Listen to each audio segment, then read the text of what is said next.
ጤና ይስጥልን የከበረ ሰላምታችን በመላው ዓለም ሆናችሁ ቃል ስፖርት ዩቲዩብ ቻናላችንን ለምትከታተሉ ውድ አድማጮቻችን ላይ ድረስ ብለናል። ከእናንተ ከሆነው ቃል ስፖርት ዩቲዩብ ቻናል ለዚህም ሰዓት መርጠን ያሰናዳላችሁን ስፖርታዊ ጥንቅሮች እንደ ሁልጊዜው በቅደም ተከተል እያጋራናችሁ ቆይታ የምናደርግ ይሆናል። እስከ ፕሮግራማችን ፍጻሜ ቆዩ። ላይክ፣ ሰብስክራይብ፣ ሼር ማድረግ ዛሬም እንዳይረሳ ብለናል። ውድ ቤተሰቦቻችን ትላንታችሁ እንዴት አለፈ? ዛሬ ስምን እንጠብቅ? በየስቴዲየሞቹ የአውሮፓ ምሽት ጨዋታዎች ዙሪያ የግል መልከታዎቻችሁ እንደዚሁ ልታጋሩን ትችላላችሁ። በዛው ግን ላይክ እያረጋችሁን በመረጃ ሰዓታችን ከኛ ጋር ቆይታ ስታርጉ አስቀድመን የተወሰኑ የሀገር ቤት መረጃዎችን ለእናንተ ውድ አድማጮቻችን የምናካፍላችሁ ይሆናል። በአውሮፓ የመረጃ ሰዓታችን የምሽቱን ጨዋታዎች እንቃኛችኋለን። ከረጅም ዓመታት በኋላ ካምፕኑ ለአትሌቲኮ ማድሪድ እጅ ሰጥቷል። በእርግጥ ለዚህ ውጤት ቀይ ካርዱ ምንም ጥርጥር የለውም። እነ ሃንሲ ፍሊክ ግን ይቺ የቀይ ካርድ ጉዳይ ግብግብ አድርጋችኋለች። ዩሊያን አልቫሬዝ ማድሪድንም ባርሴሎናንም አለማረም ፈጽሞ እጅ አልሰጠንም ያሉት ሃንሲ ፍሊክ በመልሱ ጨዋታ ምን ያሳዩናል የሚለው ይጠበቃል። ጨዋታው ብዙ አነጋጋሪ ድራማዊ ክስተቶች ነበሩት። ለየት ያለ ጥንቅር ይዘንበታል። አብራችሁን ከቆያችሁ ትከታተሉታላችሁ። በሊቨርፑልና በፓሪስ ጀርሜን መካከል በፓርክ ደ ፕሪንስ የተደረገውም ጨዋታ ሊቨርፑል በዚህ ዓመት ምን አይነት መጥፎ ሲዝን እያሳለፈ እንደሆነ ማሳያ ጨዋታ ተደርጎ ሊወሰድ ይችላል። ሊቨርፑል በጣም መጥፎ ቁጥሮችን የሚያስመዘገበበት ምሽት ነበረ። አርኔ ስሎት እድለኞች ነን፣ በውድድሩ እኮ አሁንም አለን፣ ደሞም እድለኞች ነን፣ 2 ግብ ብቻን የተቆጠረብን እያሉ ይገኛሉ። የእሳቸውን ስንብት ሊቨርፑልያን አጥብቀው ሌላ የሚጠይቁበት ምሽት ነበር ማለት ይቻላል። ምናልባት ከምሽቱ ጨዋታ ሊቨርፑል ጥሩ ነገር ነበረ ወይ ካላችሁ ጥቂት ነበሩት። ጥቂቶቹን እናነሳለን። የፓሪስ ሰን ዠርሜን ከዋክብቶች ግን ብዙ ሊባልላቸው ይገባልና ቃል ስፖርት ዩቲዩብ ቻናላችን ተጨማሪ መረጃ ይዘንበታል። መልካታችሁን እያጋራችሁን ቆዩን። በመረጃ ሰዓታችን ሌሎችን በርከት ያሉ አጫጭር ስፖርታዊ ጥንቅሮችን በአውሮፓ ዙሪያ ለእናንተ ውድ አድማጮቻችን እንደዚሁ እናካፍላችኋለን። ሌሎችም ተጨማሪ ጨዋታዎች ነበሩ እናነሳችኋለን። በተወዳጁም የእንግሊዝ ፕሪሚየር ሊግ የመረጃ ሰዓታችን ዛሬ ተጠባቂ በርከት ያሉ ጨዋታዎች አሉ። ለመሆኑ እነኚህ የፕሪሚየር ሊግ ክለቦች ዛሬ ምሽት ምን ይጠብቃቸዋል የሚለውን በፕሪሚየር ሊግ የመረጃ ሰዓታችን በስፋት እናነሳለን። ፕሪሚየር ሊጉ ላይ በተጨማሪነት አጫጭር ስፖርታዊ መረጃዎቻችን እንደተጠበቁ ናቸው፣ እናካፍላችኋለን። ቃል ስፖርት ዩቲዩብ ቻናላችን ጋር አብራችሁን ስትቆዩ ውድ ቤተሰቦቻችን በማንቸስተር ሲቲም በኩል በታላላቆቹ ክለቦች ዕለታዊ ቡድን ዜና በስፋት ተካቷል። ከሰማዮቹ ቼልሲ ጋር ፍልሚያ እንዳላቸው ይታወቃል። ከዚህ ጋር አያይዘን ከቼልሲ ጋርም በተያያዘ የቡድን ዜናና በዝውውር መስኮቱ ወቅታዊ እንቅስቃሴዎችን ይዘናል። የቼልሲም ደጋፊዎች ቃል ስፖርት ዩቲዩብ ቻናል ምርጫችሁን ብለናል። በማንቸስተር ዩናይትድ የመረጃ ሰዓታችን የማንቸስተር ዩናይትድ የአሰልጣኝ ስታፍ አባል የሆኑት ስቲቭ ሆላንድ የሚሉት ነገር አለ፣ እናደርሳችኋለን። ስለ ብሩኖ የሰማነው ከሉዊስ ሳሃ ይለያል። ፖል ስኮልስ ይቀጥላል። ውድ ቤተሰቦቻችን ምክንያት አለው በአንዳንድ ጉዳዮች ላይ ውድ ገንዘብ እንዲሁም ከውድ ተጫዋች ጋር መጫወትን ውድቅ ያደረገው ዩናይትዳዊ ተጫዋችና የዩናይትድን ዝውውር እናነሳለን። በአርሰናል የመረጃ ሰዓታችን የቡድን ዜና ይዘናል። ዜና የተመለከተ ልዩ ጥንቅር የቡድን ዜና በተለይም ከሚዲያ ጫና ጋር በተያዘ የተጫዋቹን ምላሽ በአርሰናል በኩል ለየት ያሉ አጋጣሚዎችን በተመለከተም እንደዚሁ ጥንቅሮችን ይዘናል። አብራችሁን ከቆያችሁ እነኝን ብቻ አይደለም ውድ ቤተሰቦቻችን ሌሎች በርከት ያሉ ስፖርታዊ ጥንቅሮቻችን እንደ ሁልጊዜው ዛሬም እንደተጠበቁ ናቸው። ቃል ስፖርት ዩቲዩብ ቻናል ምርጫችሁ ስላረጋችሁ አመስጋኞች ነን። ከ89,000 በላይ ሰብስክራይበር ባለው ዩቲዩብ ቻናላችን ላይ ትገኛላችሁ። ላይክ አድርጉን። እኔ መረጃዎቹን እያጋሯችሁ ቃል ነኝ። በድጋሚ መልካም ቆይታ ተመኘን። በኢትዮጵያ ፕሪሚየር ሊግ መረጃዎቻችን ጀምር። የኢትዮጵያ ፕሪሚየር ሊግ መርሃ ግብር ድሬዳዋ ከተማ ከሽረ ምድረገነት ያደረጉትን ጨዋታ 1-0 በሆነ ውጤት ድል አድርገዋል። የድሬዳዋ ከተማን የማሸነፊያ ግብ መሐመድ ኑር ናስር 45ኛው ደቂቃ ተጠናቆ በጭማሪው 7ኛ ደቂቃ ነበረ ከመረብ ያዋሃደው። በእርግጥ ቃል ስፖርት ዩቲዩብ ቻናል ትላንት ምሽት ኤፕሪል 8 ወይም መጋቢት 30 2018 ዓ.ም ትላንት ባቀረብነው ዘገባ ላይ ይሄን ጨዋታ እስከ ረፍት ያለውን ውጤት እንዲሁ ነግረናችሁ እንደነበር ይታወቃል። ውጤቱን ተከትሎ ድሬዳዋ ከተማ ነጥቡን 32 በማድረስ 11ኛ ደረጃ ሲገኝ ሽረ ምድረ ገነት 28 ነጥብ ይዞ 18ኛ ደረጃ ላይ ተቀምጧል። ትላንትና ኢትዮጵያ ቡና ከሸገር ከተማ 1-1 እንዲሁም ቅዱስ ጊዮርጊስ ኢትዮ ኤሌክትሪክን ደግሞ 2-1 ያሸነፉበት ጨዋታ በትላንትናው ዕለት ካደረስናቸው መረጃዎች ውስጥ ይጠቀሳሉ። እንደዚሁም ኢትዮጵያ ንግድ ባንክ መቀለ ሰባ እንደርታን 3-0 አሸንፏል። ዛሬም ፕሪሚየር ሊጉ ይቀጥላል። ነገሌ አርሲ ከኢትዮጵያ መድን፣ አርባ ምንጭ ከተማ ከሀዲያ ሆሳዕና፣ እንደዚሁም ፋሲል ከነማ ከሐዋሳ ከተማና ወልዋሎ ዓዲግራት ዩኒቨርሲቲ ከወላይታ ዲቻ ጨዋታቸውን የሚያከናውኑም ይሆናል። ዛሬ በኤሮፕ ሊግ እና በኮንፈረንስ ሊግ የአውሮፓ ምሽቶች ይቀጥላሉ። በኤሮፕ ሊግ 3 ጨዋታ እናያለን። አንደኛው ትላንትን የተደረገው እንመለከተዋለን። ፍራይቡርግ ከሴልታ ቪጎ፣ ፖርቶ ከኖቲንግሃም ፎረስት፣ ቦሎኛ ካስቶን ቪላ ሲጫወቱ፣ በኮንፈረንስ ሊግ ሪዮ ቫይካኖ ከኤኬ አቴንስ ምሽት 1 ሰዓት ከ45 ደቂቃ፣ ምሽት 4 ሰዓት ክሪስታል ፓላስ ከፊዮረንቲና፣ ሜድስ ስትራስቡርግ እንዲሁም ሻካታር ዶኔስ ከኤዜድ አልካማር ይጫወታሉ።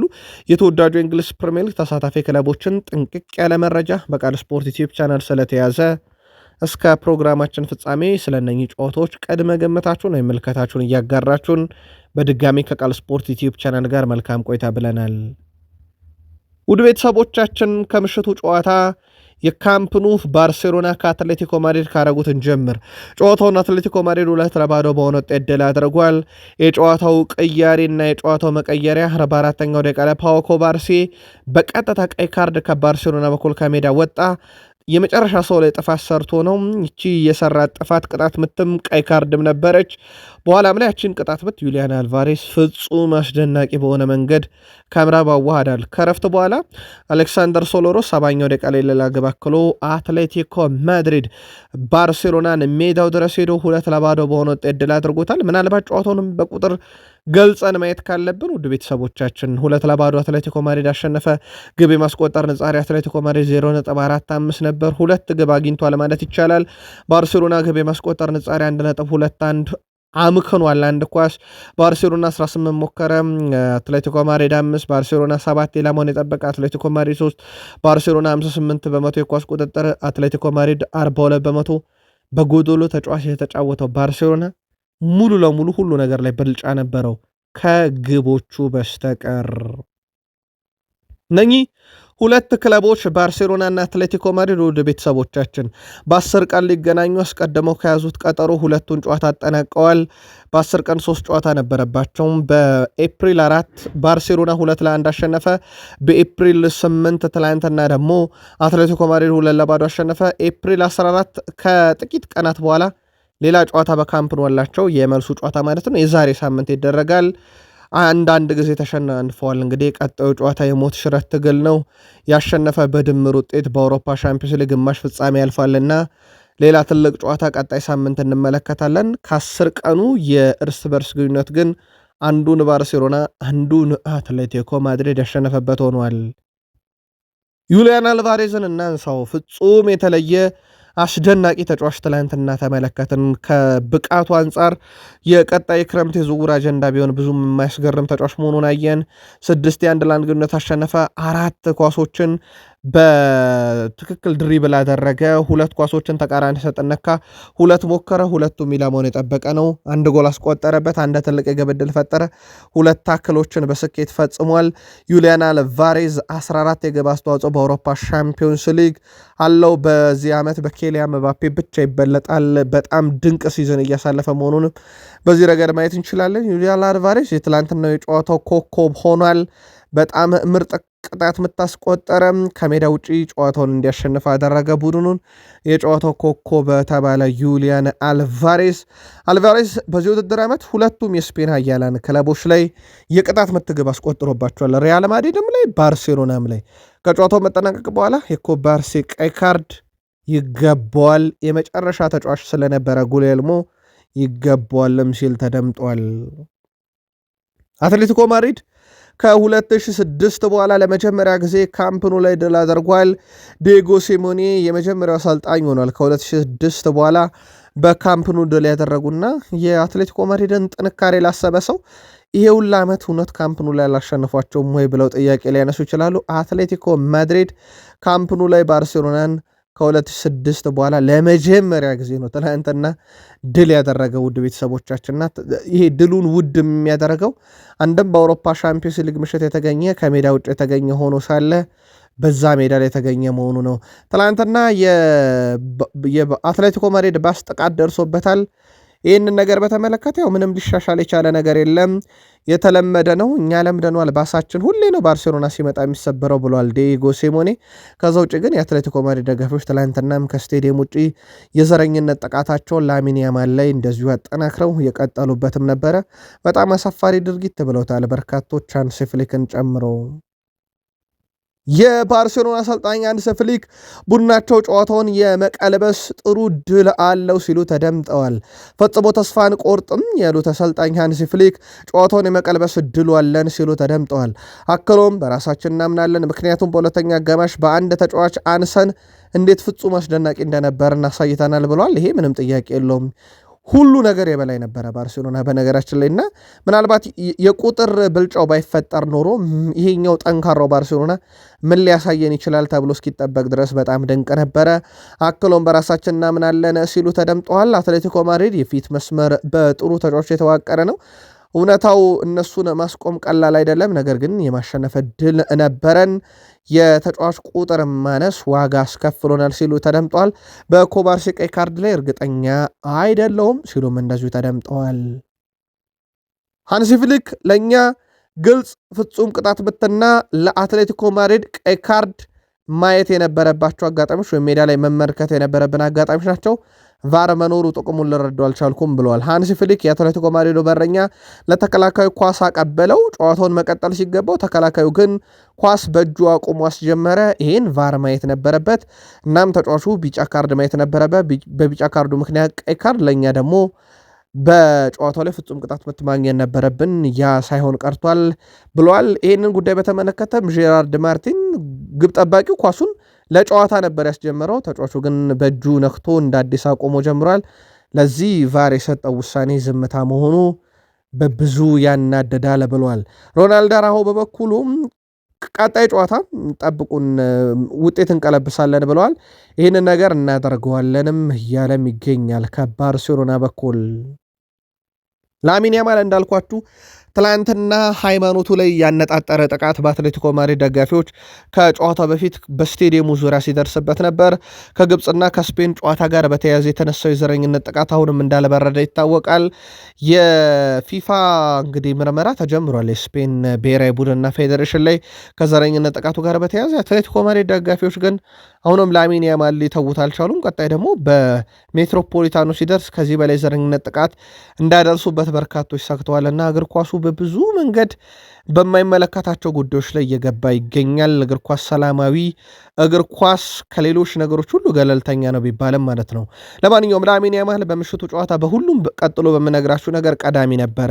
በርካታ የአንድ ለአንድ ግንኙነት 16፣ ስኬታማ ድሪብል 8፣ እንደዚሁም ጥፋት የተሰራበትና ቅጣት ምት 6፣ የግብ ዕድል የፈጠረው 3፣ የወረዳቸው ሸርተቴ ብዛቶች 2። እነኚህ የጠቀስኳቸው በሙሉ በተጫዋቹ በኩል ቁጥር 1 የነበረባቸው ናቸው ሜዳ ላይ።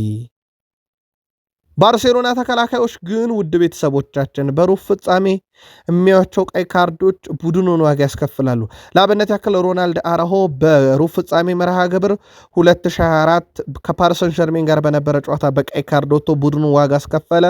2026 ትላንትና ደግሞ ፓው ኮባርሲ በሩብ ፍጻሜ እንዲሁ ቀጥታ ቀይ ካርድ አይቶ ቡድኑን ዋጋ አስከፍሏል። ወደ ቤተሰቦቻችን ይህ ምንም ጥርጥር የለውም። ፓው ኮባርሲ በእርግጥ በአምናም እንደዚሁ በቤኔፊካ ጨዋታ በቀይ ካርድ ወጥቷልና ባርሴሎና ባለፉት 10 ዓመታት በሻምፒዮንስ ሊግ 12ኛ ቀይ ካርዳቸውን አይተዋል።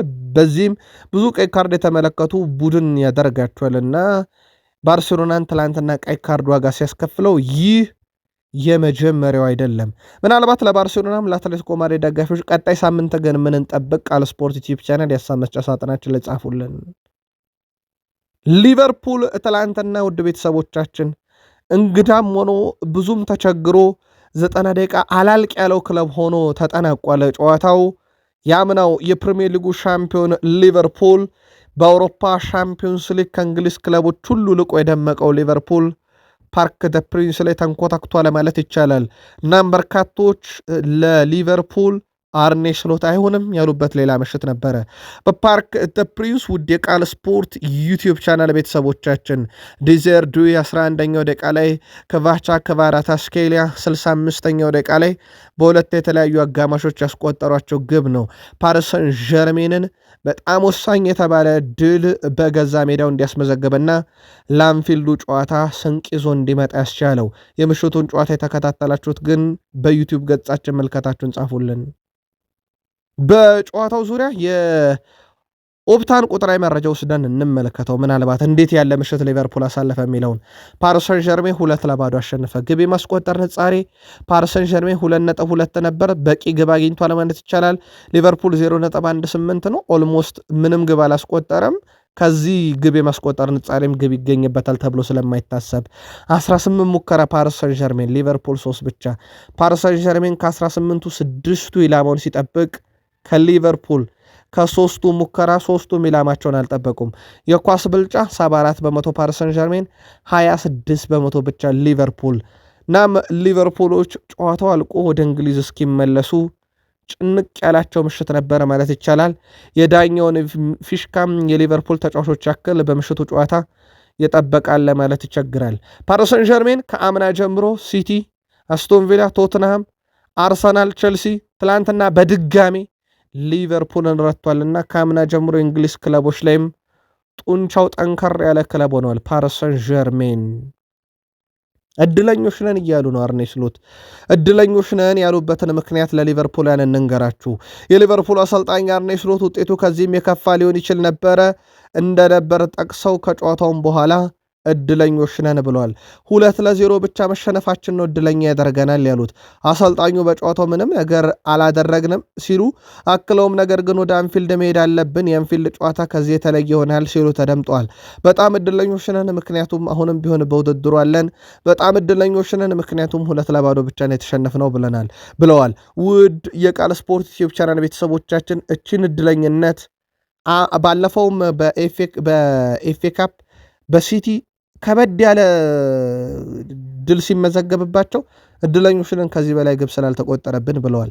የሚያሰለጥኑት ክለብ የዓለማችን ግዙፉ ክለብ ሊቨርፑል ነውና እውነት ሊቨርፑል እድለኛ ነን የሚል ቡድን ሆኗል ወይ? እንደሳቸው ገለጻ ጥቂት ግብ ብቻ እየተቆጠረበት 4-0 2-0 ሲሸነፍ ሊቨርፑልያን መልከታችሁን በቃል ስፖርት ዩቲዩብ ቻናል በሀሳብ መስጫ ሳጥናችን ላይ ጻፉልን። የቀድሞ የሊቨርፑል ተጫዋች ስቴቨን ጄራርድ ከጨዋታው በፊት አንድ ሐሳብ ተናግሮ ነበረ። ሊቨርፑል ከምርጥ ቡድን ጋር መፎካከር እንደሚችል የሚያሳይበት ትክክለኛ ቅጽበት ብሎት ነበረ። ግን ያ ሳይሆን ቀርቶ ፓሪሰን ዠርሜን 2-0 ሊቨርፑልን ከጨዋታ ብልጫ ጋር አሸንፎታል።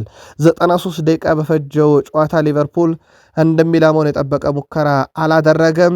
ይልቁንስ ሊቨርፑል ቡድኑ እንዳጠቃላይ 3 ሙከራም ሲያደርግ ክቫራትስኬሊያን ብቻውን 7፣ ዲዜር ዱይ ብቻውን 4፣ ሐኪሚ ብቻውን 3፣ ዴምቤሌ ብቻውን 3 ያደረገበት ነው። ሊቨርፑል ከ6 ዓመት በኋላም በሻምፒዮንስ ሊጉ እንደሚላመውን የጠበቀ ሙከራ ያልሞከረበት ሆኗል። ሊቨርፑል ባለፉት 2 ጨዋታ 2 ሽንፈት 6 ጎል ተቆጥሮበት ምንም ያላስቆጠረም ቡድን ሆኗል። ውድ ቤተሰቦቻችን ስቴቨን ጄራርድ እንዳለው ምላሽ አልሰጠበትም። ሊቨርፑል ከ2021 በኋላም ለመጀመሪያ ጊዜ 4 ተከታታይ ከሜዳ ውጭ ጨዋታ ተሸንፏል። በጋላታሳራይ፣ በብራይተን፣ በማንቸስተር ሲቲ፣ ትላንትና በፓሪሰን ዠርሜን። ሊቨርፑል ከቀሪ የውድድር ዓመት መርሃ ግብሮች ውስጥ 2 ከተሸነፈ በ21ኛው ክፍለ ዘመን ከሚሊኒየሙ በኋላ በሊቨርፑል አሰልጣኝ በአንድ የውድድር ዓመት ብዙ ጨዋታ የመሸነፍ የራፋኤል ቤኒቴዝን መጥፎ ሪካርድ ስሎት ይጋሩታል። ከዛ መንበረ ስልጣናቸው ስለሚለው ይጠበቃል። ቨርጅል ቫንዳይክ ጨዋታውን ስለተሸነፈን በጣም አዝኛለሁ፣ መልካሙ ነገር ቀጣይ ሳምንት በአንፊልድ እንገናኛለን ሲል ተደምጧል። ለመሆኑ ሊቨርፑል ከዚህ ጨዋታስ መልካም ነገር ነበረ ወይ ደግሞ የሚለው እንመልከት። ሊቨርፑል እንደ ትናንትናው ጨዋታ ላይ ምናልባት ፍሎሪያን ቬርዝ በጣም ጥሩ አቅም እንዳለው ትላንትና ምናልባት በጨዋታ እንቅስቃሴ አይተናል። ኢንዲቪዥዋሊ ከተመለከትናቸው የጨዋታው አማካኝ እንቅስቃሴ ላይ በተለይ በሁለተኛው አጋማሽ የተቃራኒ ቡድን ጥራትን በተወሰነ መንገድ ቢሆን መቀነስ የቻሉበት ነበረ። ጎሜስ ትላንትና ጥሩ ነበረ። ምናልባት በዛን ያክል ደረጃ ጥሩ ባይሆን ምናልባትም ለሊቨርፑል መጥፎ ምሽት ሊሆን ይችል ነበር። ጆርጅ ማማር ዳሽ ቬሊም በአውሮፓ ሻምፒዮንስ ሊግ ብዙም ልምድ የሌለው ግብ ጠባቂ ነበር፣ ግን ትላንትና በጣም ጠንካራውን ፓሪስ ሰን ዠርሜንን በመከላከል ረገድ ምናልባት ከዛ መጥፎ ምሽት ጥሩ ነገር ካወጣለ ሊቨርፑል ነኝ መጥቀስ እንችላለን። ቫንዳይክ፣ ግራቨንበርች፣ ኮናቴ በጣም ደካማ ምሽት ያሳለፉበት ነበረ። በመከላከል ረገድ ላይ በጣም ያልተደራጀ በተለይም የቨርጅል ቫንዳይክ አንዳንድ የመከላከል እንቅስቃሴዎች አሁን ማህበራዊ ትስስር ገጽ ላይ ሁላ መቀለጃ ሆነዋል። ኤኬቴኬ ትላንትና በብዙ መንገድ ያልተጠበቀ ምሽት አሳልፏል። አቋሙ ወርዶ ግን የቨርጅል ቫንዳይክ ትላንትና የከፋ ነበር ማለት ይቻላል። ክቫቻ ክቫራትስኬሊያ የጨዋታው ኮከብ ሆኖ ተመርጧል። ውድ ቤተሰቦቻችን ይህ ተጫዋች በፓሪስ ሰን ዠርሜን ድንቅ ጊዜን እያሳለፈ ነው። አሁን 8 ግቦች ላይ ደርሷል። በነገራችን ላይ ውድ ቤተሰቦቻችን በጥሎ ማለፍ ጨዋታ ለፓሪስ ሰን ዠርሜን በርካታ ግብ ያስቆጠረው ተጫዋች የሪያል ማድሪድ የሆኑ ተጫዋች የሆነው ኬሊያን ምባፔ ነው። 14 አስቆጥሮላቸው ነበረ። አሁን ክቫቻ 8 ደርሷል። ዴምቤሌ 7፣ ዲዜር ዱይ 7 አለው። ክቫቻ ክቫራትስኬሊያን በዚህ ውድድር ዓመት በአውሮፓ ሻምፒዮንስ ሊግ በአታላንታ ላይ ባየር ሙኒክ፣ ስፐርስ፣ ስፖርቲንግ፣ ኒካስል፣ ሞናኮ፣ ቼልሲ በደርሶ መልስ ሊቨርፑል ላይ በእነኚህ በጠቀስናቸው በሙሉ ጨዋታዎች ላይ ወይ ግብ አስቆጥሯል፣ ወይ አሲስት አድርጓል፣ ወይ የግብ አስተዋጽኦን አበርክቷል። በተለይም ቼልሲ ላይ በመጀመሪያ ዙር ጨዋታም 2 ግብና 1 አሲስት ነበረው። በመልሱ ጨዋታ 1 ግብ ነበረው። ባየር ሌቨርኩሰን ላይ 1 ግብና 1 አሲስት ነበረው። ቀሪዎቹ ቡድኖች ላይ ወይ ግብ ወይ አሲስት ነበረው። የጨዋታው ኮከብ ክቫራትስኬሊያን ነበረ። የቃል ስፖርት ዩቲዩብ ቻናል ቤተሰቦቻችን የምሽቱ ጨዋታችን ላይ ወይም ጨዋታ ላይ ይህንን ተጫዋች ግን እንዴት ገመገማችሁ ጻፉልን። 6 ተጫዋቾች 10 ሲደመር የሻምፒዮንስ ሊግ ግብ ከ21 ዓመት በታች ሆነው አላቸው። ዲዜር ዱይ ይሄንን አድርጎታል። ሃላንድ 20 ነበረው ከ21 ዓመቱ በታች። ኬሊያን ምባፔ 19፣ ኬሪም ቤንዜማ 12፣ ጁድ ቤሊንጋም 10፣ ላሚን ያማል 10 ነበረው። ትላንትና ዲዜር ዱይ ይህንን ሪካርድ ተቀላቅሎታል። ዲዜር ዱይ ባለፉት 5 ጨዋታ ቼልሲ ላይ ብቻ ነው የግብ አስተዋጽኦ ያልነበረው። ትላንትና ሊቨርፑል ያስቆጠረ፣ ቼልሲ ላይ በመጀመሪያ ዙር ጨዋታ አሲስት ነበረው፣ ሞናኮ ላይ አሲስት ነበረው። በሞናኮ የመጀመሪያ ዙር ጨዋታ 2 ግብ አስቆጥሮባቸው ነበረ።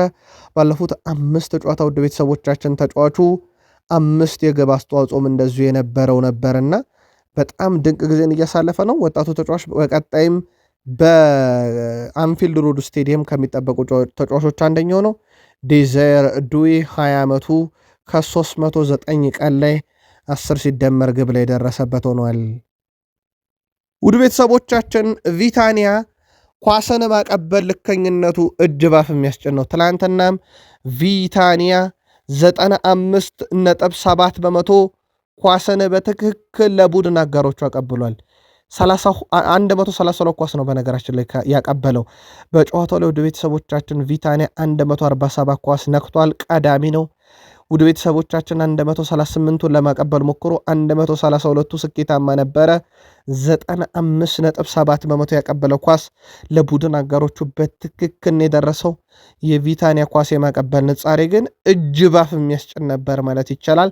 በጣም ድንቅ ምሽት ነበረ በጨዋታው ላይ ያሳለፈው። ባለፉት 3 ጨዋታ 8 ግብ ሊቨርፑል ላይ ተቆጥሮ ሊቨርፑል 1 ነው ያስቆጠረው። ይህን ቡድን ነው እንግዲህ አርኔ ስሎት እድለኛ ነን እያሉ የሚገኙት ውድ ቤተሰቦቻችን። አሊሰን ቤከር አለመኖሩ ትላንትና ለሊቨርፑል ምን ያህል ዋጋ እንዳስከፈላቸው ማሳያ ነው። ምክንያቱም ውድ ቤተሰቦቻችን አምና በፓርክ ደ ፕሪንስ 27 ሙከራ ውስጥ 10ሩ ኢላማውን ጠብቆ ያዳነ ግብ ጠባቂ ነውና ትላንትና ቢናፍቁት አይገርምም። ዶሚኒክ ሶቦስላይ እንደተጠበቀው አልነበረም። ዶሚኒክ ሶቦስላይ አትሌቲኮ ማድሪድ፣ ጋላታሳራይ፣ ፍራንክፈርት፣ ሪያል ማድሪድ እንደ ፒኤስቪ፣ ኢንተር ሚላን፣ ኦሎምፒክ ደመርሴ፣ ካራባግ፣ ጋላታሳራይ ላይ በደርሶ መልስ ጨዋታ ግብ ያስቆጠረ ወይ አሲስት ያደረገ ነበረ። ዶሚኒክ ሶቦስላይ በዘንድሮ ዓመትን በሻምፒዮንስ ሊግ 5 ጎል 4 አሲስት የነበረው ግን ትላንትና ሊቨርፑል ጭንቅ ባለው ምሽት ላይ ሊደርስለት አልቻለም። በእርግጥ ሊቨርፑል እንደ ቡድን በጣም ደካማ ነበር ማለት ይቻላል። ውድ የቃል ስፖርት ዩቲዩብ ቻናል ቤተሰቦቻችን በቃል ስፖርት ዩቲዩብ ቻናላችን ላይ የምትገኙ ከጨዋታዎቹ መጠናቀቅ በኋላ ማለትም የማክሰኞ ምሽትና የእረቡ ምሽት ጨዋታዎች በአውሮፓ ሻምፒዮንስ ሊግ ካየረ በኋላ የሳምንቱ ምርጥ እጩ ቀርበውላችኋል። እናንተ ጨዋታውን ለተከታተላችሁ ምርጣችሁ ማን ነው? በቃል ስፖርት ዩቲዩብ ቻናል በዩቲዩብ ገጻችን ብቻ ምላሻችሁን ጻፉልን። ዳቪድ ራያ ከአርሰናል የሳምንቱ ምርጥ እጩ ሆኖ ቀርቧል። እንደዚሁም ማኑኤል ኑየር ከባየር ሙኒክ ቀርበዋል። ሁለቱም የማክሰኞ ምሽት ጨዋታዎች ላይ የተመረጡ ናቸው። ከትላንትና ከረቡ ጨዋታ ከቫቻ ክቫራትስኬሊያን ከፓሪሰን ጀርሜን ዩሊያን አልቫሬስ ከአትሌቲኮ ማድሪድ እጩ ሆነው ቀርበዋል። ሁለቱንም ምሽት ጨዋታ የተከታተላችሁ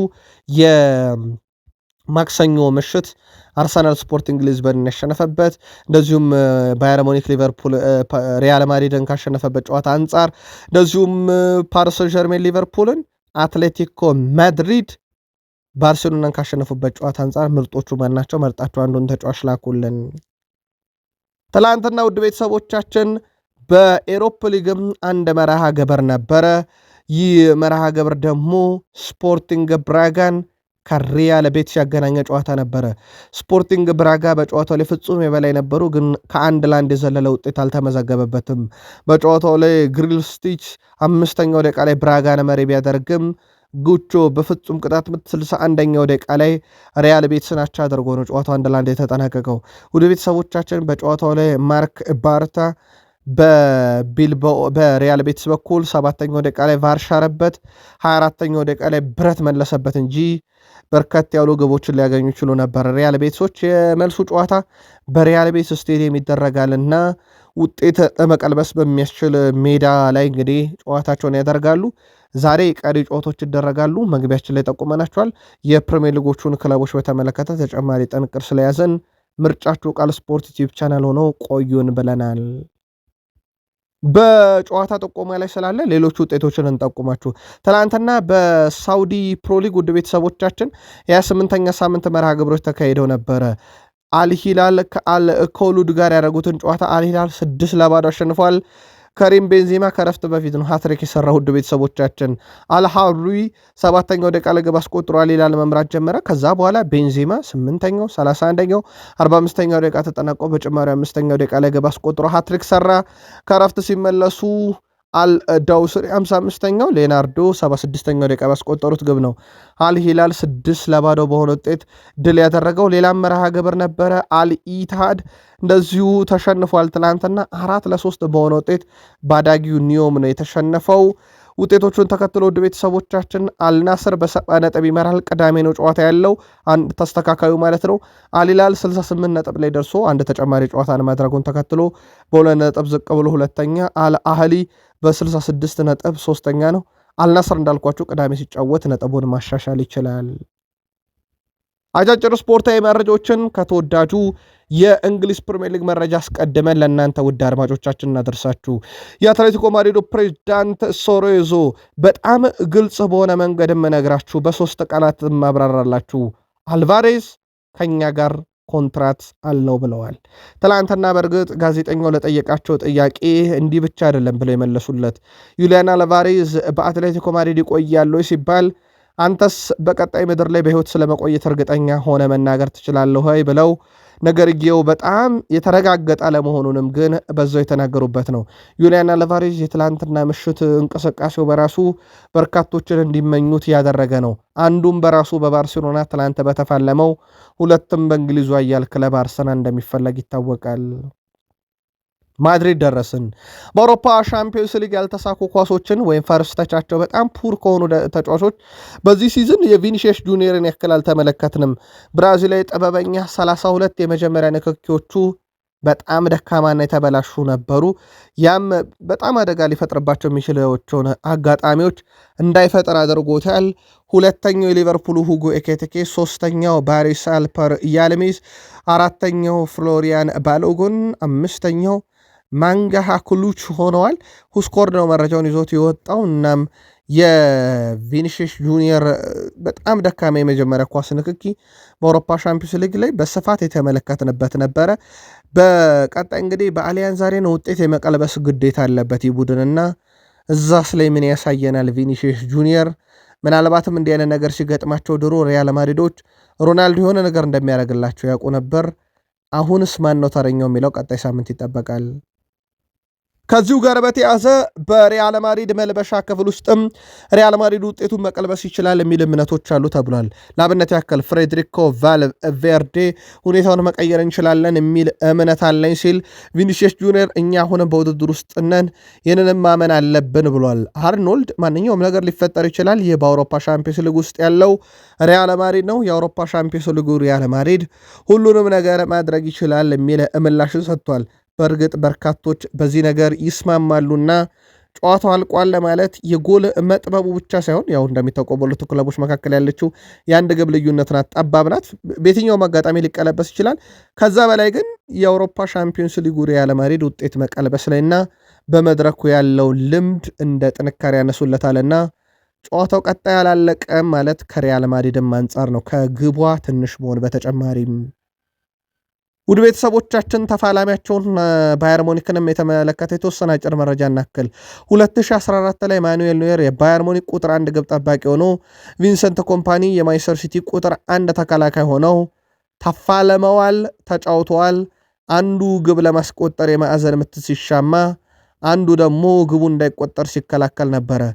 ነው ውድ ቤተሰቦቻችን ይህ ሁነት ከተፈጸመ ከ12 ዓመት በኋላ ማኑኤል ኖየር በዛው የባየር ሙኒክ ቋሚ ግብ ጠባቂነት፣ ቪንሰንት ኮምፓኒ ግን ከሲቲ የቋሚ ተከላካይነት እስከ ባየር ሙኒክ አሰልጣኝነት ሆኗል። በነገራችን ላይ ኖየር የባየር ሙኒኩን አሰልጣኝ ቪንሰንት ኮምፓኒን በወርም ቢሆን በዕድሜ ታላቁ ነው።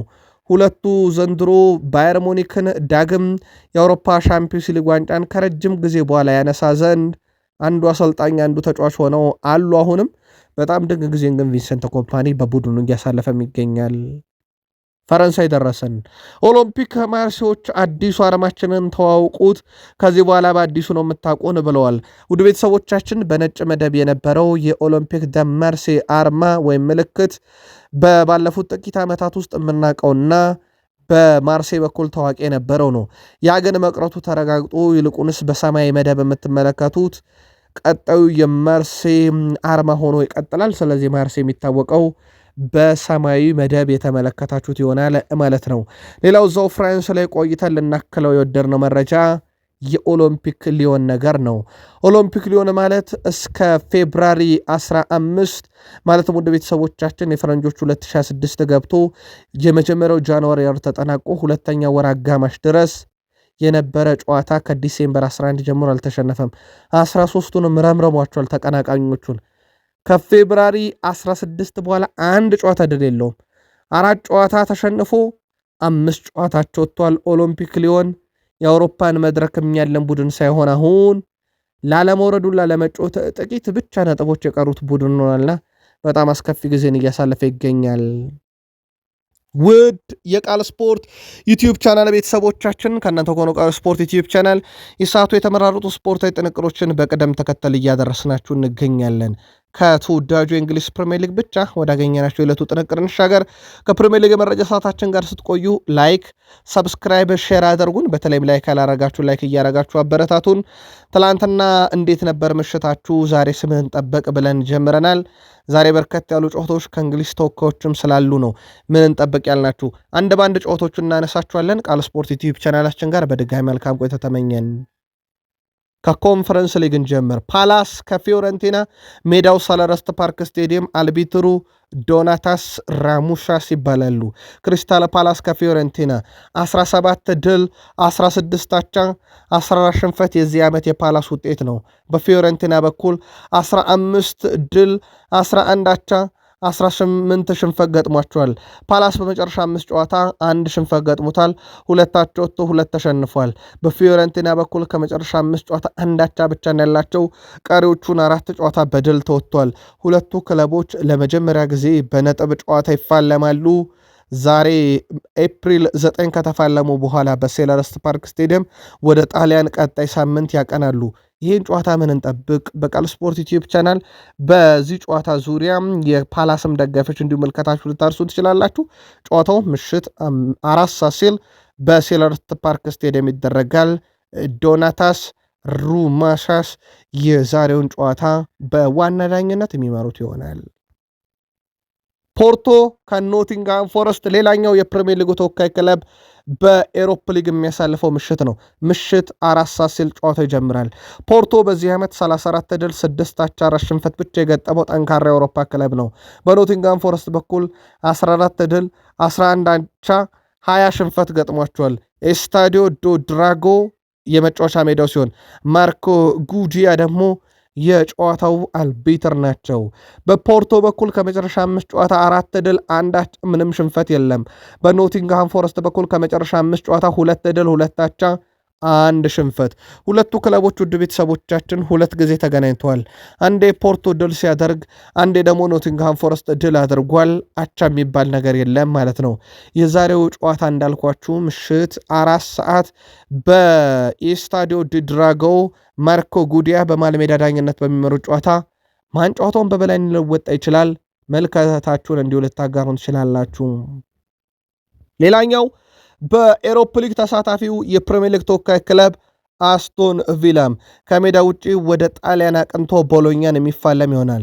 በባለሜዳው ቦሎኛ በኩል በዚህ ዓመት 21 ድል 12 አቻ 14 ሽንፈት የደረሰበት ቡድን ሲሆን በፕሪሚየር ሊጉ የኡናይ ኤምሬው ቡድን አስቶን ቪላ በኩል በዚህ ዓመት 26 ድል 7 አቻ 11 ሽንፈት ገጥሞታል። ስታዲዮ ሬናቶ ዳሌራ ላይ ጨዋታው ሲደረግ ሳንድሮ ሻረር ደግሞ የዛሬውን ጨዋታ በመሃል ሜዳ ዳኝነት ይመሩታል። ቦሎኛ በዚህ ዓመት ካደረጋቸው የመጨረሻ 5 ጨዋታ 3 ድል 1 አቻ 1 ሽንፈት። በአስቶን ቪላ በኩል ከመጨረሻ 5 ጨዋታ በዚህ ዓመት 3 ድል 2 ሽንፈት አስተናግዷል። ሁለቱ ክለቦች 2 ጊዜ ተገናኝተዋል። ሁለቱንም ግን የእንግሊዙ ክለብ አስቶን ቪላ ነው 2 ጊዜ ድል ማድረግ የቻለው። እስካሁን ሁለቱ ክለቦች በሚያደርጉት ፍልሚያ 2 ጊዜ አስቶን ቪላ ድል ሲያደርግ 1-0 እና 2-0 ነው። ቦሎኛ ግብ አላስቆጠረበትም ማለት ነው። ቅድመ ግምታችሁን በዚህም ጨዋታ ዙሪያ የአስቶን ቪላ አሊያም የቦሎኛ ደጋፊዎች ልታጋሩን ትችላላችሁ። ቀጣይ ዓመት ፕሪሚየር ሊጉ 5ኛ ደረጃን የሚይዘውንም ክለብ በአውሮፓ ሻምፒዮንስ ሊግ ማሳተፍ እንዲችል እድሉን ማግኘቱ ይታወቃል። ነገር ግን ያ ብቻ አይደለም። 7 የፕሪሚየር ሊግ ክለቦች ሊሳተፉ የሚችሉበት ቀመር አለ። ውድ ቤተሰቦቻችን ሊቨርፑል ሻምፒዮንስ ሊጉን የሚያሸንፍ ከሆነ ነው፣ ግን አጣብቂኝ ውስጥ ነው። እናም ከ5ኛ በታች መጨረስ አለበት። አስቶን ቪላ ዩሮፕ ሊጉን አሸንፎ ከ5ኛ በታች ሆኖ መጨረስ አለበት። ያም ይሆን ከሆነ ውድ ቤተሰቦቻችን ቀጣይ ዓመት 7 ፕሪሚየር ሊግ ክለቦች በአውሮፓ ሻምፒዮንስ ሊግ ልናይም እንችላለን። ከ5ቱ በተጨማሪ ግን ቀመሩ ይሳካ ዘንድ ሊቨርፑል የሻምፒዮንስ ሊግ፣ አስቶን ቪላ ኤሮፕ ሊግ መብላት አለበት። አሊያም ደግሞ በኤሮፕ ሊግ የሚሳተፈው ሌላኛው ክለብ ኖቲንግሃም ፎረስት የኤሮፕ ሊግ ሻምፒዮን መሆን አለበት። ውድ ቤተሰቦቻችን ቼልሲም ሊያደርገው ይችላል። በነገራችን ላይ የሻምፒዮንስ ሊግ ዋንጫን ቼልሲ የለም፣ አርሰናል ሊያደርገው ይችላል የሻምፒዮንስ ሊግ ዋንጫን። ያም የሚሆን ከሆነ አርሰናል ግን አውቶማቲክ በፕሪሚየር ሊጉ አንደኛ ሆኖ ወጥቶ ወይ ሁለተኛም ወጥቶ በሲቲ ምናልባት ይበለጣል ብንል እንኳን መግባት የሚያስችለው ደረጃ ላይ እንዳለ ይታወቃልና አንዳንድ ታምሮች ይፈልጋል 7 ክለቦች እንዲሳተፉ። ሲቲ ደረስን። ውድ ቤተሰቦቻችን የሲቲ ተጫዋች ኤርሊንግ ብሮት ሃላንድ በኢኤ ስፖርት 92% የአፈጻጸም ብቃት ተሰጥቶታል ከመቶ። ይህም የተሰጠው በ30ኛ ሳምንት ላይ ባሳየው እንቅስቃሴ ነው። ተጫዋቹ ውድ ቤተሰቦቻችን በዚህ ውድድር ዓመት እንዳጠቃላይ ኳስ የማቀበል ንጻሬው 89% ስኬታማ ነው። 93% ሹቶቹ በጣም ስኬታማ ናቸው። ድሪብሉ 83%፣ መከላከል ላይ 48% ነው። የተክለ ሰውነት ቁመናው 90% ተሰጥቶታል።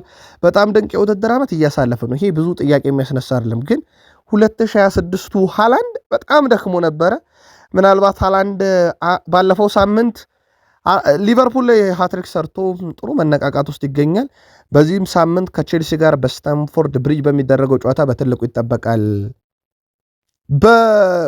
በትላንትናው ውድ ቤተሰቦቻችን ሲቲ ልምምዱን ሲያከናውን ነበረም። በልምምዱ ላይ እነ ዶኩ፣ እነ ቤርናንዶ ሲልቫ፣ ፎደን እንደዚሁም ግብ ጠባቂው ዳናሮማ የሚገኙበት የልምምድ ቡድን ነው። ትላንትና ድል ያደረገው በልምምድ ላይ የነ ሃላንድ ቡድን በተቃራኒ ተሸንፏል ማለት ነው። ይልቁንስ ውድ ቤተሰቦቻችን ኤፕሪል 12 የፊታችን እሁድ ልክ በትንሣኤ ዕለት ማለት ነው በስታንፎርድ ብሪጅ ቼልሲና ሲቲ ስራ አለባቸው። በዓሉን እያከበራችሁ በጣም ትልቅ ጨዋታ ትመለከታላችሁ። ጨዋታው ምሽት 12 ሰዓት ከ30 ሲል በስታንፎርድ ብሪጅ ይካሄዳል። ይህ ጨዋታ ደግሞ ለሁለቱም ቡድኖች ወሳኝ ሲሆን በሲቲ በኩል የአርሰናልን የቀዳሚ ውጤት አውጥቀው የሚገቡበት፣ በቼልሲ በኩል 5ኛ መውጣት ሻምፒዮንስ ሊግ ትኬት ያስቆርጣልና ጠንካራ ፍልሚያ የሚያደርጉበት ነው። በዚሁ የቼልሲን መረጃ እንቀጥል ውድ ቤተሰቦቻችን። ቼልሲ ልክ እንደ አምና ልክ እንደ ካቻምና ሁሉ በአዲሶቹ ባለቤት በአሜሪካን ቢሊዮነር ስር ከገባ በኋላ ተጫዋች ያስፈርማል በየክረምቱ። ይህ ነገር በቀጣይ ክረምትም ተጠናክሮ ይቀጥላል። በእርግጥ ክረምት ላይ ከቼልሲ በራሱ የሚወጡ ተጫዋቾች ይኖራሉ ተብሎ ይጠበቃል። እንደ ምክንያት የሚነሱ በርካታ ነገሮች ስላሉ ለጊዜው እንዝለላቸው። ይልቁንስ ቼልሲ ከሚመለከታቸው ተጫዋቾች ውስጥ የኒካስል ዩናይትዱ ተጫዋችን ሁኔታ በጥብቅ እየተከታተሉት ነው ተብሏል። ይሄኛው ኒክ ቮልትሜድን ነው ውድ ቤተሰቦቻችን። ኒክ ቮልትሜድ ቀጣይ በቼልሲ የአጥቂ ዝርዝር ውስጥ መካተቱ ተረጋግጧል። በእርግጥ ይህ ተጫዋች ብቻ አይደለም፣ ሌሎችም በርካታ ያሉ የኒካስል ተጫዋቾች ውስጥ ለአብነት ያክል እንደ አንቶኒ ጎርደን ያሉንም ተጫዋች እየተመለከቱ ነው። ያ የሚሆን ከሆነ ደግሞ አሌሃንድሮ ጋርናቾና ጄምስ ባዮንጊተንስ የገዢ ያለ ብለው ገበያ ላይ ሊወጧቸው ይችላሉ። በእርግጥ የሚቀርላቸውም አይመስሉም። ጋርናቾም እንዲሁም ጄምስ ባዮንጊተንስ ሁለቱም የተጠበቁትን ያክል ስላልሆኑ ማለት ነው። ከዚህ ጋር በተያዘ ውድ ቤተሰቦቻችን ኒክ ቮልትሜድ ግን በቼልሲ ዝርዝር ውስጥ መኖሩን ስካይ ስፖርት ትላንትና መረጃ ይዞ ወጥቷል። ዩናይትድ ደረሰው ውድ ቤተሰቦቻችን። የዩናይትድ ጊዜያዊ የረጅም ጊዜ አሰልጣኝ ካሪክ ወራቸው ሊጠናቀቅ የ2 ወር ዕድሜ ብቻ ቀርቶታል። የእሳቸው የአሰልጣኝነት ስታፍ አባል ሆነው እያገለገሉ የሚገኙት ወይም የእሳቸው የአሰልጣኝ አባል ሆነው እያገለገሉ የሚገኙት ውስጥ አንደኛው ስቲቭ ሆላንድ ይጠቀሳሉ። በዩናይትድ ታሪክም በጣም ምርጡ ረዳት አሰልጣኝ የተባሉ ስማቸው ይነሳል። አሁን ላይ እኛ ቤት እየተሰራ ያለው ይላሉ በዩናይትድ ቤት በጣም ምርጡን በጣም ከፍተኛውን ደረጃ ይዞ ማጠናቀቅ ላይ ብቻ እየተሰራ ነው እንጂ ደረጃ ሰንጠረዡ ላይ እንደዚህ የሚባል ቁጥር የለም። አሁን ያለንበት 3ኛ የሚሆን 2ኛ 1ኛ የሚሆን የትም ይሁን በጣም ምርጡን የመጨረሻውን ግን እየሞከርን ነው፣ ዓላማችንም ያ ነው ሲሉ ተደምጠዋል። ከዩናይትድ ጋር በተያያዘ ያው ቡድኑ ዘንድሮ ለሻምፒዮንስ ሊግ ትኬት ነው የሚፋለመው። ይህንን ትላንትና ብሩኖ ከሰጠው ሀሳብ ላይ በቃለ መጠይቅ ለእናንተ ውድ አድማጮቻችን ለዩናይትድ ደጋፊዎች አድርሰናችሁ ነበር። የዩናይትድ ግብ ሻምፒዮንስ ሊግ መሆኑን በተጫዋቾቹም የተረጋገጠ ነው። ምናልባት ብሩኖን ስናነሳን ሉዊስ ሳሃ አንድ ሀሳብ ያነሳል በብሩኖ ፈርናንዴዝ ጉዳይ ላይ።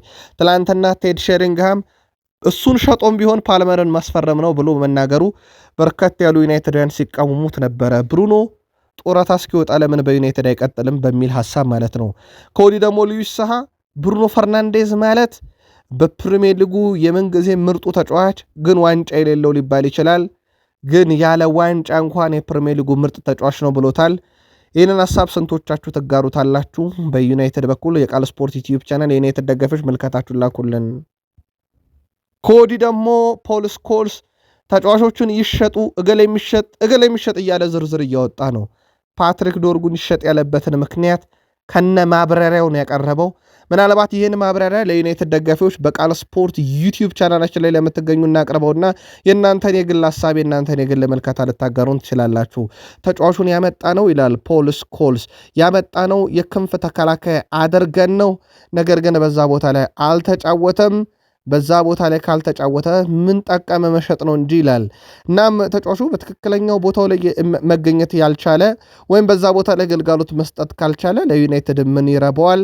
ተጫዋቹን ይልቅ ሸጦ በትክክለኛ የግራ ፉልባክ ላይ መጫወት የሚችል ተጫዋች ነው ማምጣት ያለበት። ዩናይትድ ከቀድሞ ክለቡ ያመጣው የግራ ፉልባክ ብሎ ወይም የግራ ተመላላሽ ተከላካይ ብሎ ነው። በዛ ቦታ ላይ ካልጠቀመ ሸጦ ትክክለኛ ተጫዋች በቦታው ላይ ማምጣት እያለ ይገኛል። የቀድሞ ዩናይትድ ሌጀንድ ፖል ስኮልስ። ውድ ቤተሰቦቻችን ሃሪ ማጓየር ኮንትራቱን በቅርቡ በዩናይትድ ማደሱ ይታወቃል።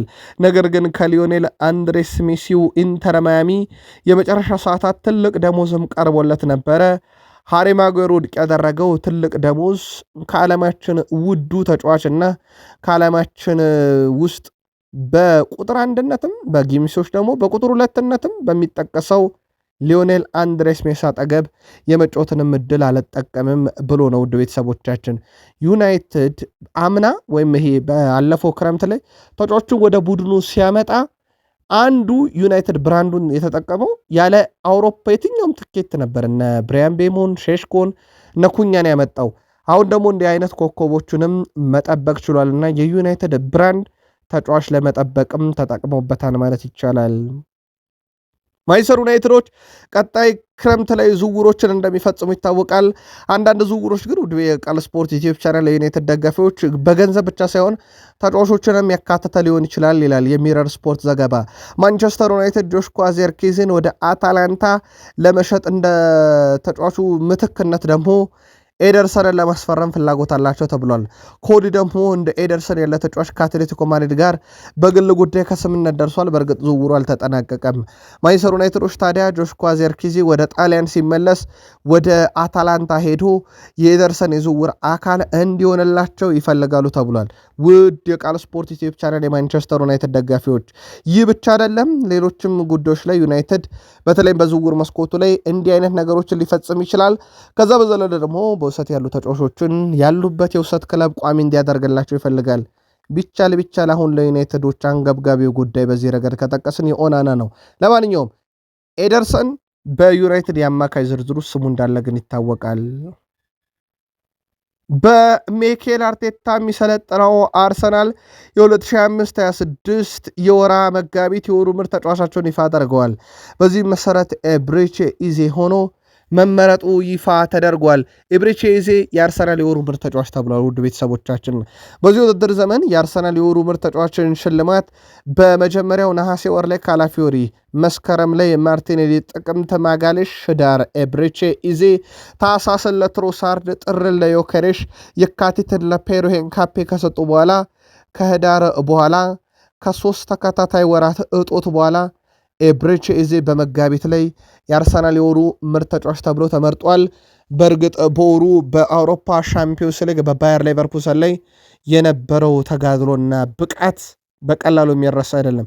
የወሩ ምርጥ ተብሎ ተመርጧል። ቃል ስፖርት ዩቲዩብ ቻናል ላይ የምትገኙ የአርሰናል ደጋፊዎች ይገባዋል የሚለውን በዩቲዩብ ገጻችን በሀሳብ መስጫ ሳጥናችን ላይ ጻፉልን። ያለፉትን 21 የአርሰናል የአውሮፓ ሻምፒዮንስ ሊግ ምሽቶች ብናይ ከሁለት ሽንፈት በላይ ያላስተናገዱበት፣ ከሁለት አቻም በላይ ያላዩበት፣ ይልቁንስ 17 ጨዋታ ላይ ድል ያደረጉበት በጣም ድንቅ ምሽት ነበር ለዚህ ክለብ። የአውሮፓ ሻምፒዮንስ ሊግ እንዳጠቃላይ ካለፉት 21 ጨዋታ በጣም ድንቁን እያሳለፉ ይገኛሉ። ምናልባት አሁን ትልቁ ጥያቄ አርሰናል የዋንጫ ግንባሮቹን ቀንሷል። ከኤፍኤ ካፕ ተሰናብቷል። ካራቦ ካፕን በሲት ተነጥቆታል። የአርሰናል ልብ ቢመታ ለአውሮፓ ሻምፒዮንስ ሊግ፣ የአርሰናል ልብ ቢመታ ለፕሪሚየር ሊግ ነው። ይሄ በተወሰኑ የዋንጫ ፉክክር ውስጥ መገኘቱ በርካቶች ይጠቅመዋል እያሉ ነው። የአውሮፓ ሻምፒዮንስ ሊግ ጉዞም ግን ልምድ እንደሌለው ዋንጫውን በማንሳት ልምድ እንደሌለው ቡድን አይደለም። በጣም ጠንካራ ሆኗል። ምናልባት የአርሰናል ደጋፊዎች ሁለቱም ዋንጫ የሚሳካ ይመስላችኋል? በቃል ስፖርት ዩቲዩብ ቻናላችን ላይ መልከታችሁን ጻፉልን። ካላፊዮሪ ከአራትዮሽ ዋንጫ ተሰናብተው የቀጣይ ወራቶች ጉዞ ከሁለት ዋንጫ ያልዘለለ መሆኑን በተመለከተ መልከታውን ሲጠየቅ ሰዎች ስለኛ መጥፎ ነገር ሁሌም ማውራታቸውን ይቀጥላሉ። ማውራታቸው ተፈጥሯዊ ነው። ምክንያቱም እኛ በጣም አስደናቂ ታሪክ ያለን ትልቅ ክለብ ስለሆንን ነው። ስለኛ መጥፎ ነገር እየተወራ ሚዲያው ላይ ዘመቻ የተከፈተብን፣ እኛ ግን አንሰማም እያለ ይገኛል ካላፊዮሪ። እናም በተቀሩት ውድድሮች ማለትም በፕሪሚየር ሊግ እና በሻምፒዮንስ ሊግ ስኬታማ መሆን እንችላለን፣ በተቀሩት ውድድሮች ላይ ስኬታማ ለመሆንም የተቻለን ሁሉ እናደርጋለን ሲል ተደምጧል። ከዚህ ጋር በተያያዘ ውድ ቤተሰቦቻችን በአርሰናል በኩል ካላፊዮሪ ስሙ ከበርካታ የጣሊያን ክለቦች ጋር ቢያያዝም አርሰናል ግን ተጫዋቹን ስለመሸጥ ፍላጎት አንዳች የሚያሳየው ነገር የለም። በዚህ ውድድር ዓመት በአውሮፓ ሻምፒዮንስ ሊግም ላይ ከተቀያሪ ተጫዋች በርካታ ገቢ ያገኘ የፕሪሚየር ሊግም የአውሮፓም ክለብ አርሰናል ነው። 8 አለው። በፕሪሚየር ሊግ ቀዳሚ ነው። በአውሮፓ 8 ይዞ ከፓሪስ ጀርሜን በመቀጠል ሁለተኛ ሆኗል። ምናልባት ቪክተር ዮኬሬሽ በዚህ ሳምንት የቀድሞ ክለቡ ላይ ግብ አላስቆጠረም፣ ግን ደጋፊዎቹ ደማቅ አቀባበል አድርገውለታል ማለት ይቻላል። ከሞላ ጎደል በሻምፒዮንስ ሊግ ብዙ ትልልቅ እድሎችን በማምከን ከቪኒሺየስ ጁኒየር እኩል 11 ያለቀላቸው ኳሶችን ቪክተር ዮኬሬሽ አምክኗል። ሁጎ ኤኪቲኬ እና ሳላ፣ ኬሊያን ምባፔ እያለ ይቀጥላል። የአርሰናሉ ቪክተር ዮኬሬሽ ግን በርካታ ያለቀላቸው ኳሶችን ከግብ ጠባቂ ጋር እየተገናኘ ወይም ማስቆጠር የሚችልበት አጋጣሚ ላይ አምክኗቸዋል። ምናልባት እነኛ ለአርሰናል በብዙ የሚጠቅሙት በብዙ የግብ ልዩነቱን በስፖርቲንግ ሊዝበንም ሊያሰፉ የሚችሉለት ነበረ። የስፖርቲንግ ሊዝበኑ ተጫዋች አራሆ አርሰናል ከስፖርቲንግ ሊዝበን ባረጉት ጨዋታ 7 ጥፋት ነው የፈጸመው። ሚኬል አርቴታ እንዴት ቢያንስ ለአንዱ እንኳን ቢጫ ካርድ አይገባውም ብለዋል። በጣም ፕሮፌሽናል የሆኑ ጥፋቶችን ሲፈጽምባቸው ነበረ። ያም አርሰናልና ሚኬል አርቴታን አናዷል። ግን የእሳቸው ቡድን ቢያንስ የ1-0 ድልን ይዞ ነው ወደ ኤምሬትስ የተመለሰው። በቀጣይ ሳምንት ጨዋታዎቹ በትልቁ ይጠበቃሉ። ግን የስፖርቲንጉ ተጫዋች አራሆ በትላንትናው ለ7 ጥፋቶችን ሲፈጽም አንድም ቢጫ ካርድ አለመመልከቱ አርሰናልን አስገርሟል፣ አስቆጥቷል። እንደውም በርከት ያሉ አርሰናልን በሁለት ቢጫ ካርድም ከሜዳ መውጣት ነበረበት የሚሉ ቅሬታዎችን ሲያቀርቡ ነበረ። ምናልባት ጨዋታውን የተከታተላችሁ የአርሰናልና የስፖርቲንግ ሊዝበንን የእናንተ ምልከታ እንዴት ያለ ነበር? በዚህ ተጫዋች ጉዳይ ላይ በዩቲዩብ ገጻችን ላይ ያጋሩን። ዛሬ ውድ ቤተሰቦቻችን የኢትዮጵያ ፕሪሚየር ሊግ ይቀጥላል። ነገ ላይ አርሲ ከኢትዮጵያ መድን፣ አርባ ምንጭ ከተማ ከሀዲያ ሆሳዕና ይጫወታሉ። ፋሲል ከነማ ከሐዋሳ ከተማ፣ ወልዋሎ ዓዲግራት ዩኒቨርሲቲም ከወላይታ ዲቻ ሌሎች የምንመለከታቸው ጨዋታዎች ናቸው። ውድ ቤተሰቦቻችን በነኚህ ጨዋታዎች ዙሪያ በቀጣይ መረጃ ሰዓታችን ቀድመው ውጤታቸው የደረሱትን እናካፍላችኋለን። በአውሮፓ ኤሮፕ ሊግ ፍራይቡርግ ከሴልታ፣ ፖርቶ ከኖቲንጋም ፎረስት፣ ቦሎኛ ካስቶን ቪላ ምሽት 4 ሰዓት። በኤሮፕ ኮንፈረንስ ሊግ ምሽት 1 ሰዓት ከ45 ሪዮ ቫይካኖ ከኤኪ አቴንስ፣ ምሽት 4 ሰዓት ክሪስታል ፓላስ ከፊዮረንቲና፣ ሜትስ ከስትራስቡርግ እና ሻካታር ዶኔስክ ከኤዜድ አልካማር ጋር ጨዋታቸውን እንደዚሁ የሚያከናውን ይሆናል። ለምትደግፏቸው ክለቦች፣ ለምትወዷቸው ሁሉ መልካም እድል እንዲሆንላችሁ ተመኝተን ዕለተ ሐሙስ ለእናንተ ውድ አድማጮቻችን ያሰናዳነው ልዩ ስፖርታዊ ጥንቅር ይህን ይመስል ነበረ። ዕለተ ሐሙስ በዓል ለምታከብሩ ሁሉ መልካም በዓል ብለናል። የሳምንቱ የመጨረሻ ቀናቶች የሚደረጉ ጨዋታዎች ዙሪያ በድጋሚ ዘና ፈታ እያላችሁ ለቀጣይ መረጃ ሰዓት እንገናኝ። መልካም ቀን።